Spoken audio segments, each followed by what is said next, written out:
आपके सामने atomic number का फॉर्मूला लिखा है, एटॉमिक वेट का फॉर्मूला लिखा है और नंबर ऑफ़ न्यूट्रॉन कैसे निकालते हैं और एटॉमिक नंबर का सिंबल क्या होता है, इलेक्ट्रॉन का सिंबल, प्रोटॉन का सिंबल, एटॉमिक नंबर का सिंबल, नंबर ऑफ़ न्यूट्रॉन का सिंबल, सारी चीज़ें हैं।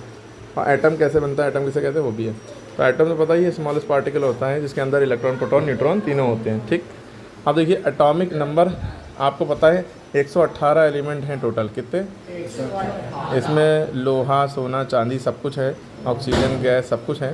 तो इन सब के 118 एलिमेंट हैं, इन सब के अलग अलग एटॉमिक नंबर, किसी का 1 2 3 4 5 भी है, किसी का 192 भी है, किसी का कुछ भी है, ठीक है, सॉरी 92 भी है, 82 भी है, सबके अलग अलग एटॉमिक नंबर हैं। किसी का 11 है, किसी का कुछ है। तो हाइड्रोजन का 1 होता है, हीलियम को 2, लिथियम को 3, बेरिलियम 4, बोरॉन 5, कार्बन 6, नाइट्रोजन 7 और ऑक्सीजन 8, फ्लोरीन 9, नियोन 10, सोडियम 11, ऐसे ही करके नंबर हैं सबके। ठीक है, आपको याद होना चाहिए। तो हम ये कह रहे हैं कि एटॉमिक नंबर को शो किससे कहते हैं? एटॉमिक नंबर को हम Z से शो करते हैं। सबसे पहली बात, एटॉमिक नंबर का फॉर्मूला जो होता है वो number of electron equal to number of proton, यानी जितना एटॉमिक नंबर होगा उतना ही नंबर ऑफ़ इलेक्ट्रॉन, उतना ही नंबर ऑफ़ प्रोटॉन।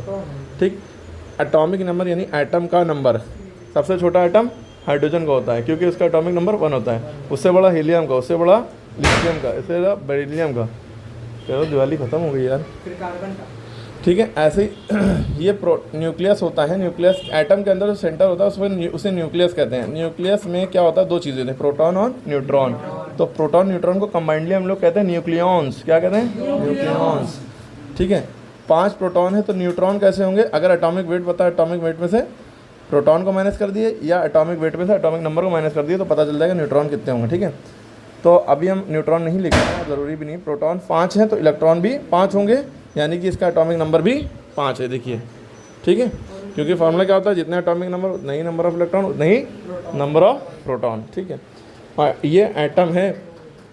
ठीक है, ये स्ट्रक्चर ऑफ एटम है, ये इलेक्ट्रॉन है बाहर, ये अंदर प्रोटॉन है। ठीक है, और 5 एटॉमिक नंबर किसका होता है ये कमेंट में बताइएगा। ठीक है, अब देखिए एटॉमिक वेट को हम A से शो करते हैं, एटॉमिक नंबर को Z से शो करते हैं, एटॉमिक वेट को A से शो करते हैं। इसका फॉर्मूला क्या होता है? Atomic number plus number of neutron, atomic number plus number of neutron. इसके फॉर्मूले में एटॉमिक नंबर पे हम नंबर ऑफ प्रोटॉन भी लिख सकते हैं, नंबर ऑफ इलेक्ट्रॉन भी लिख सकते हैं, क्योंकि एटॉमिक नंबर बराबर number of electron, number of proton होता है। ठीक है, क्लियर होगी बात? तो एटॉमिक नंबर को हम A से शो करते हैं, लिखा। एटॉमिक वेट को हम A से शो करते हैं। इसका दूसरा नाम होता है एटॉमिक मास, तीसरा नाम होता है मास नंबर। तीनों एटॉमिक वेट ही हैं। ठीक है, A बराबर Z प्लस N फॉर्मूला हो गया। अगर हमें नंबर ऑफ़ न्यूट्रॉन निकालना है तो हम क्या करेंगे? Z को इधर इक्वल टू इधर माइनस में भेज देंगे, A माइनस Z बराबर N की वैल्यू वाली। ठीक, फॉर एग्जांपल हमें कार्बन है, कार्बन का एटॉमिक नंबर पता है, यानी Z की वैल्यू पता है 6 होती है। कितनी होती है? 6।